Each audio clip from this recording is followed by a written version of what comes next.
தாவேகா வந்து ஆரம்பிக்கப்பட்டது கிறிஸ்டினோட ஃபண்டால தான். கிறிஸ்டினோட இன்ஸ்டியூஷனோட கிட்டத்தட்ட அவங்களுக்கு ஃபண்டு ப்ராப்ளமே வராது. விஜயோட ஃபண்டே தேவையில்லை. அது ஆதவார்ஜினோ ஃபண்டு இருக்குது. திரும்ப எவ்வளோ கிறிஸ்டின் மிஷினரிஸ் இருக்குது. மொத்த கிறிஸ்டினும் தாவேகாவில் இணைய போகிறான். அது ஒரு மத சார்பற்ற கட்சின்னு சொல்கிறாங்களே தவிர கிறிஸ்துமஸுக்கு அவ்வளோ முக்கியத்துவம் கொடுக்குறாரு யார்?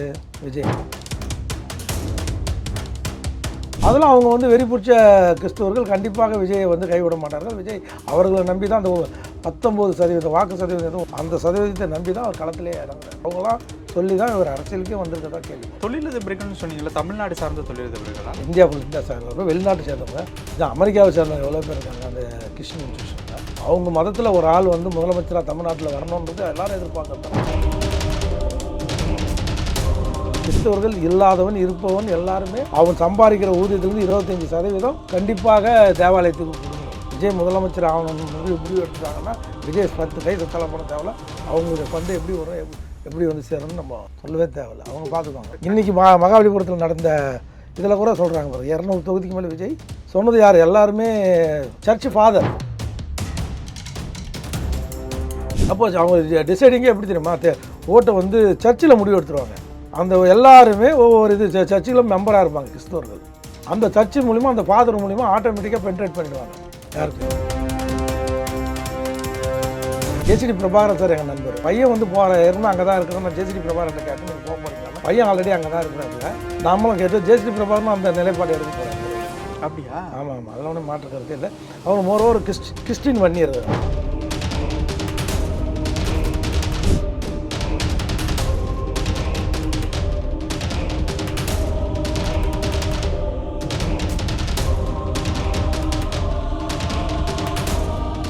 ரேலோ நேர்களுக்கு வணக்கம். இன்று நம்மளுடைய நேர்காணலுக்கு திரு ஆவின் வைத்தியநாதன் அவர்கள் நினைச்சிருக்காங்க. சார் வணக்கம். வணக்கங்க. எல்லாருக்கும் கிறிஸ்மஸ் வாழ்த்துக்கள். மகிழ்ச்சி, முன்னாடியே சொல்லிட்டீங்க. சார், இப்போ தாவேகாவில் சில நபர்கள் வந்து இணைஞ்சிருக்க புகைப்படங்களில் பார்த்தோம். அதில் முக்கியமான ஒருத்தர் வந்து உங்களுடைய நண்பர் ஜேசிடி பிரபாகரன் அவர்களுடைய மகன் அமலன். ஏற்கனவே அவங்களோட நெருங்கிய தொடர்பில் தான் இருக்காரு. டிவி கேவலையா? அவர் உங்கள் நண்பர் தானே? பிரபாகரன் நண்பர் இல்லை, அவங்க அப்பா எங்கள் நண்பர். Okay okay.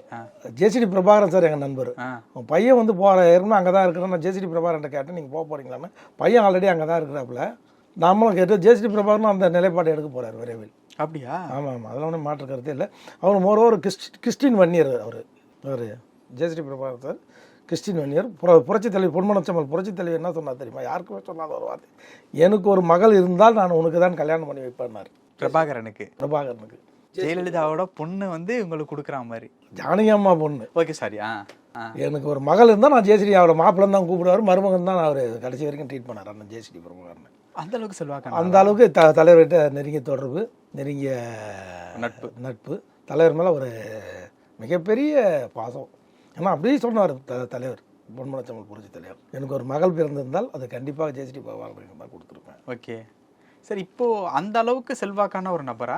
எந்த ஏரியா சார் அவங்களாம் வந்து இப்போது நம்ம இது லைலா காலேஜ் இருக்குல்ல, நுங்கம்பாக்கம் அந்த ரோட்டில், காலேஜ் ரோட்டில் கடந்த ஆண்டு அவங்க மனைவி இறந்தாங்க. அதை கூட போயிட்டு வந்தாங்க. சரி, இப்போது தாவேகாவை பொறுத்த வரைக்கும் அந்த பணம் ரிலேட்டபிளாக செல்வாக்கான உள்ள நபர்களை கட்சிக்குள்ளே இணைக்கிறது அப்படிங்கிறது ஒரு எந்த மாதிரியான ஒரு விஷயம்? நீங்கள் அப்படி பார்க்காதீங்க. தாவேகாவில் மொத்த கிறிஸ்டினும் தாவேகாவில் இணைய போகிறான். அது ஒரு மத சார்பற்ற கட்சின்னு சொல்கிறாங்களே தவிர கிறிஸ்துமஸுக்கு அவ்வளோ முக்கியத்துவம் கொடுக்குறாரு யார்? விஜய். அதனால் அவர் வந்து கிறிஸ்தவர்கள் ஓட்டு திராவிட முன்னேற்ற கழகத்துக்கு இனிமேல் இல்லை. எப்போவுமே அதிமுக இல்லை. அதனால் அதிமுக அதை பற்றி கவலைப்பட வேண்டிய அவசியம் இல்லை. இந்த ஓட்டு இப்போது இஸ்லாமியர்கள் ஓட்டம் கிறிஸ்தவர்கள் ஓட்டால் தான் திராவிட முன்னேற்ற கழகம் வெற்றி வாய்ப்பு பெற்று வந்தது. அந்த வாய்ப்பு இன்னைக்கு கை கழுவி போயிடுன்ற மாதிரி திராவிட முன்னேற்ற கழகத்துக்கு மிகப்பெரிய வீழ்ச்சியும் சரிவையும் ஏற்படுத்தும். Okay sir. சரி, இப்போது அந்த பணம் ரிலேட்டபிளான ஆட்கள் அப்படின்ட்டு நான் சொன்னேன்ல, இப்போ ஒரு பக்கம் பார்த்தீங்கன்னா ஜேசிடி பிரபாகரனுடைய மகன் அமலன் வந்து இணைஞ்சிருக்காரு. ஆல்ரெடி ஆதவர்ஜுனா அங்கே இருக்காரு. இன்னொரு பக்கம் பார்த்தீங்கன்னா ஜேபிஆர் காலேஜினுடைய பேரன், அவரும் அந்த கட்சியில். உங்களுக்கு புரியுதா? அந்த கட்சியை கிறிஸ்துவ கட்சிங்கன்னு சொல்ல வரேன் நான். தாவேகா வந்து அது ஆரம்பிக்கப்பட்டது கிறிஸ்டினோட ஃபண்டால தான். கிறிஸ்டினோட இன்ஸ்டியூஷனோட கிட்டத்தட்ட அவங்களுக்கு ஃபண்டு ப்ராப்ளமே வராது. விஜயோட ஃபண்டே தேவையில்லை. அது ஆதவார்ஜினோ ஃபண்டு இருக்குது. திரும்ப எவ்வளோ கிறிஸ்டின் மிஷினரிஸ் இருக்குது. கிட்டத்தட்ட அவங்களுடைய ஊதியத்துலேருந்து உங்களுக்கு தெரியுமா இல்லை, நம்ம ஒரு இந்து கோயிலுக்கு போனால் ஊதியத்துலேருந்து 25% கொடுக்க மாட்டோம். யாரும் கொடுக்குறதில்ல அது மாதிரி. ஆனால் கிறிஸ்தவர்கள் இல்லாதவன் இருப்பவன் எல்லாருமே அவன் சம்பாதிக்கிற ஊதியத்திலேருந்து 25% கண்டிப்பாக தேவாலயத்துக்கு கொடுக்கணும். அது ஒரு கடமை மாதிரி நம்பிக்கை. அந்த ஊதியத்தை 25% கொடுக்குறாங்க. இருக்கிறவங்க தாசி கொடுக்குறான், இல்லாதவங்க குறைவாக கொடுக்குறான். ஆனால் எல்லாரும் அவனுடைய ஊதியத்துக்கு ஏற்ற மாதிரி. அதுவும் இல்லாமல் பணமே இல்லாதவங்க கூட அங்கே போய் வேலை செய்து அந்த ஊதியத்தை கழிச்சிட்டு வராப்புல தேவாலயத்தில். அவங்களுக்கு இருக்கிற மாதிரி ஒரு மத நம்பிக்கை ஜாஸ்தி.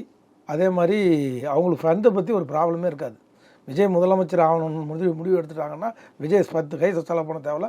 அவங்களுடைய ஃபண்டு எப்படி வரும், எப்படி வந்து சேரும்னு நம்ம சொல்லவே தேவையில்லை, அவங்க பார்த்துப்பாங்க. இன்றைக்கி மகாபலிபுரத்தில் நடந்த இதில் கூட சொல்கிறாங்க பாருங்க, 200 தொகுதிக்கு மேலே விஜய் சொன்னது யார், எல்லாருமே சர்ச் ஃபாதர், சாந்தம் சர்ச்சு, எல்லா பெரிய இது வரைக்கும் திமுகவுக்கு சப்போர்ட் பண்ண அத்தனை சர்ச்சுமே இன்னைக்கு காலையில் வந்து விஜய்க்கு சப்போர்ட் பண்ணுறாங்க. 200 தொகுதிக்கு மேலே வெற்றி பெற வேண்டும், வெற்றிக்காக தலைவர் அப்படின்னு சொல்கிறாங்க. அப்போ அவங்க டிசைடிங்கே எப்படி தெரியுமா, ஓட்டை வந்து சர்ச்சில் முடிவு எடுத்துருவாங்க. அந்த எல்லாருமே ஒவ்வொரு சர்ச்சிலும் மெம்பராக இருப்பாங்க கிறிஸ்தவர்கள். அந்த சர்ச்சு மூலிமா, அந்த ஃபாதர் மூலிமா ஆட்டோமேட்டிக்காக பென்ட்ரேட் பண்ணிவிடுவாங்க. யாருக்கு? விஜய்க்கு. அந்த ஓட்டு இஸ்லாமியர், இதே மாதிரி இஸ்லாமியர் ஓட்டு வந்து ஓரளவுக்கு திமுக பக்கம் இருக்கும். ஏன்னா அவர்கள் வந்து அங்கே மாஸ்கில் முடிவு எடுப்பாங்க, மசூதியில் முடிவு எடுக்கிறவங்க.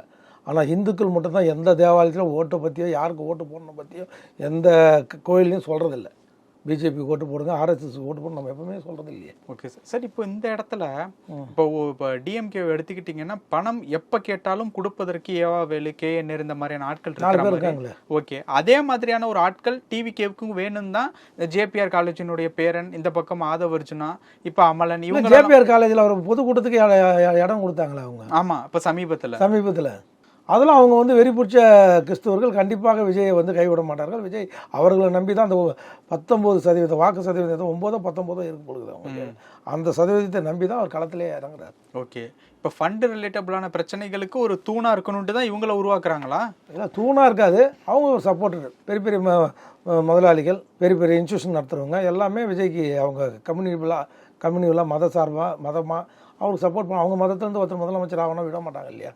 யாராலும் விஜய் மேலே அபிமான நம்பிக்கை வச்சுருக்காங்க. அவங்களாம் சொல்லி தான் இவர் அரசியலுக்கே வந்திருக்கதான் கேள்விப்படுறோம்.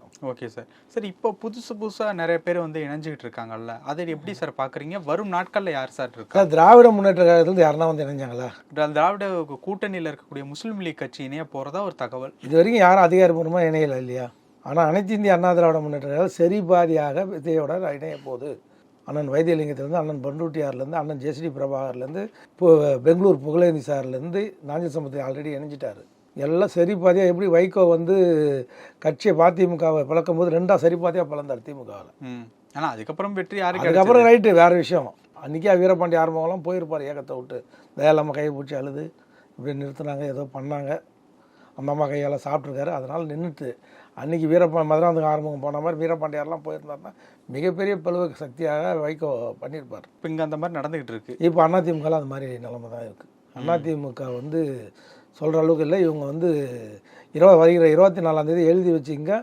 ஆமாம், இப்போ இது தேவாலயத்துக்கோசம் கிறிஸ்துமஸ்க்கோசம் போனார்ல, உண்மையிலே புரட்சித் தலைவரை பற்றி பேசினார்ல தம்பி விஜய், அது உண்மையான அம்மா புரட்சித் தலைவரோட நினைவிடத்துக்கு போவார் எதிர்பார்க்குறேன். நான் எம்ஜிஆர் அவர்களின் நினைவு நாள் இப்போ வருதில்ல, நினைவிடத்துக்கு போய் அஞ்சலி செலுத்துவார்னு எதிர்பார்க்குறேன். அண்ணன் செங்கோட்டையான் உண்மையிலேயே புரட்சித் தலைவர் மேலே விசுவாசமும் பாசமும் உள்ள ஒரு தொண்டனாக இருந்தால் அவரை அழைத்து கொண்டு போக வேண்டும். அந்த நிகழ்ச்சி ஏற்பாடுக்கு இன்னும் 2 நாள் கூட இல்லை. எந்நேரம் அறிவிப்பு வந்திருக்கணும். ஏன் பண்ணல? சர்ப்ரைஸாக பண்ணுறதுக்காக. சர்ப்ரைஸ் இது இல்லைன்னா சர்ப்ரைஸ். நீ அப்பாயின்மெண்ட் வாங்கணும்ல காவல்துறைக்கிட்ட. நான் வந்து சின்னம்மா கூட்டு போகும், நான் தான் அப்பாயின்மெண்ட், என் பேரில் தான் அப்பாயின்மெண்ட் வாங்கினேன் கமிஷனர் ஆஃபீஸில். அது மாதிரி நீ வாங்கணும்ல, இன்னும் வாங்கலையே. அப்போ சும்மா ஓட்டு வங்கிக்கோங்க புரட்சித் தலைவரையும் நீங்கள் யூஸ் பண்ணக்கூடாது. அவரோட நினைவு தினம் அன்றைக்கி எம்ஜிஆர் குடும்பத்தை அந்த லதா ராஜேந்திரன்லாம் காலைல 5 மணிக்கு எம்ஜிஆர் ஃபேமிலி போயிடுவாங்க. நீங்கள் போய் பாருங்கள், காலைல 5 மணிக்கு புரட்சித் தலைவர் ஃபேமிலி இருப்பாங்க, நானும் அவங்களோட இருப்பேன். சரி, இப்போ இந்த விஷயத்தை பொறுத்த வரைக்கும், டிவிகே ரிலேட்டபிளான விஷயத்தை பொறுத்த வரைக்கும் நான் கேட்குறேன்னா, டிவிகே 24ஆம் தேதி கலந்துக்காத விஜய்? எம்ஜிஆரோட நினைவு, எம்ஜிஆர் பெயரை பயன். நீங்கள் சொல்கிற கூற்றுகள் இல்லை. அன்றைக்கி என்ன சொல்கிறார் ஈரோட்டில், எம்ஜிஆர் அவங்களுக்கு மட்டும் சொந்தம் இல்லை, எங்களுக்கும் சொந்தம், பொதுவான தலைவர்.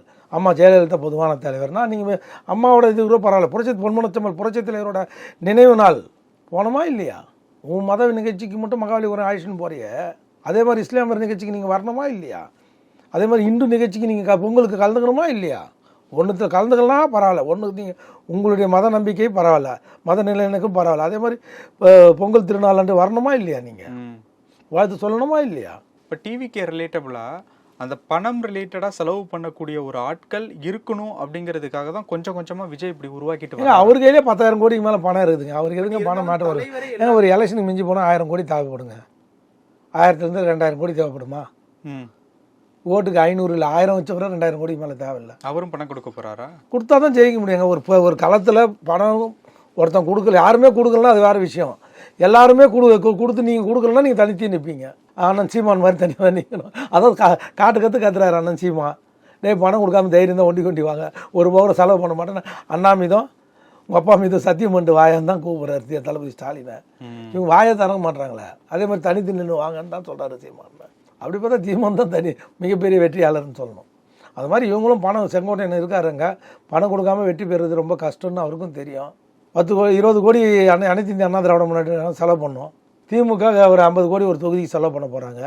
அதெல்லாம் சொல்கிறது தோராயமான கணக்கு, ரஃப் எஸ்டிமேட் தான் இது பண்ண போகுதுங்க. அப்புறம் நான் ஒன்றுமே பண்ண மாட்டேன்னா இப்போ எப்படி எலெக்ஷன் பண்ணுவேன்? இருந்தால் தான் எலெக்ஷன் பண்ண முடியும். செலவு பண்ணுறதுக்கும் ஆட்கள் பக்கத்தில் இருக்காங்கன்னு தான் விஜய்க்கு இருக்காங்க, தொழிலதிபர்லாம் இருக்காங்க. இந்த திமுகவோட ஆட்சி இங்கேருந்து அகற்றப்பட வேண்டும் என்பதில் பிஜேபி உள்பட அதானி உள்பட விஜய்க்கு சப்போர்ட் பண்ணுவாங்க. ஓகே, தொழிலதிபர்கள்னு சொன்னீங்களா? தமிழ்நாடு சார்ந்த தொழிலதிபர்களா? இந்தியா சார்ந்த வெளிநாட்டு சேர்ந்தவங்க, அமெரிக்காவை சேர்ந்தவங்க எவ்வளோ பேர் இருக்காங்க அந்த கிறிஸ்டின் இன்ஸ்டியூஷனில். அவங்க மதத்தில் ஒரு ஆள் வந்து முதலமைச்சராக தமிழ்நாட்டில் வரணுன்றது எல்லாரும் எதிர்பார்க்கறது தானே. அவங்க மேலே தப்பு சொல்ல முடியாதுல்ல. அதில் அவங்க வெறி பிடிச்சவங்க வேறு. மதத்தில் வந்து அதிகமாக இஸ்லாமியர்களோ மத வெறி பிடிச்சவங்கன்னு சொல்ல முடியாது, இந்துக்கள் மத வெறி பிடிச்சவங்கன்னு சொல்ல முடியாது. ஆனால் கிறிஸ்தவர்கள் மத வெறி பிடித்தவர்கள் என்பதற்கு எந்த மாற்று கருத்தும் கிடையாது. அவங்க மதத்தை பின்பற்றுவது தான் அது. நான் அதனால் கிறிஸ்தவருக்கு எதிராக சொல்கிறேன். என் மகளே கிறிஸ்டினாக தான் கன்வெர்ட் ஆகிருக்கு. அதனால் அவங்க வந்து மதத்தை ஈஸியாக மாற்றிடுவாங்க. இப்போ இன்னொரு விஷயம் வந்து இப்போ மாநாடுகள்லாம் நடத்துகிறாங்கல்ல, இது வரைக்கும் ரெண்டு மாநாடுகள் கிட்ட வந்து நடத்திட்டாங்க, 2 மாநாடுகள் கிட்ட நடத்திட்டாங்க. இப்போ இந்த மாநாடுகளுக்கு ஆகக்கூடிய செலவுகளை அந்த மாவட்ட செயலாளர்கள் ஏற்கிறாங்களா இல்லை கட்சியினுடைய தலைமையை வந்து? அவங்க எங்கே ஏற்க முடியும்? கட்சியினுடைய தலைமை தான் செலவு பண்ணுது. அங்கே வந்து செங்கோட்டையன் செலவு பண்ணியிருப்பார். அதுவும் இல்லாமல் ஆதவர்ஜினா இருக்கிறார், பிக் ஃபைனான்சியர் அந்த கம்யூனிட்டியை சேர்ந்தவர், ரெட்டி சமுதாயம். ஆமாம் இல்லை ரெட்டி கம்யூனிட்டி இல்லை, ஆதவர்ஜினா வந்து கிறிஸ்டின் மதத்திலேருந்து மார்ட்டினோட ஃபண்டு 570 கோடி திராவிட முன்னேற்ற கழகத்துக்கு கொடுத்துருந்தாங்களே போன வாட்டி எலெக்ஷன். ஃபண்ட்லேயே பார்த்தீங்கன்னா ஐஎஸ்டி திமுக கொடுத்துருக்காங்களா? அதில் யார் கொடுத்தது ஐஎஸ்டி பணம்? இதில் இருக்கும் பாருங்க, அந்த தேர்தல் பத்திரம், அந்த பத்திரம் இதில் இவங்க 570 கோடி கொடுத்துருக்காங்க. யார்? திமுகக்கு. அவருக்கு அதான் வருத்தம், நம்ம இவ்வளோலாம் கொடுத்து கூட நம்மளுக்கு அங்கீகாரம் கொடுக்கல, ஒரு எம்பி சீட் தரல, சரி இங்கே தான் தரல, திருமாவளவன்கிட்டயாவது கொடுத்து அதுலையாவது வாங்கினு பார்த்தா அதுலேயும் இவங்க சவரம் பண்ணி அனுப்பிச்சிட்டாங்க. ஒரு திமுக ஆட்சி வரக்கூடாதுன்னு விஜய் நினைக்கிறாரோ இல்லையோ, ஆதவர்ஜினா விடமாட்டாப்புல. பல விஷயங்கள் பேசணும். நேரத்துக்கு ரொம்ப நன்றி. நன்றி, வணக்கம்.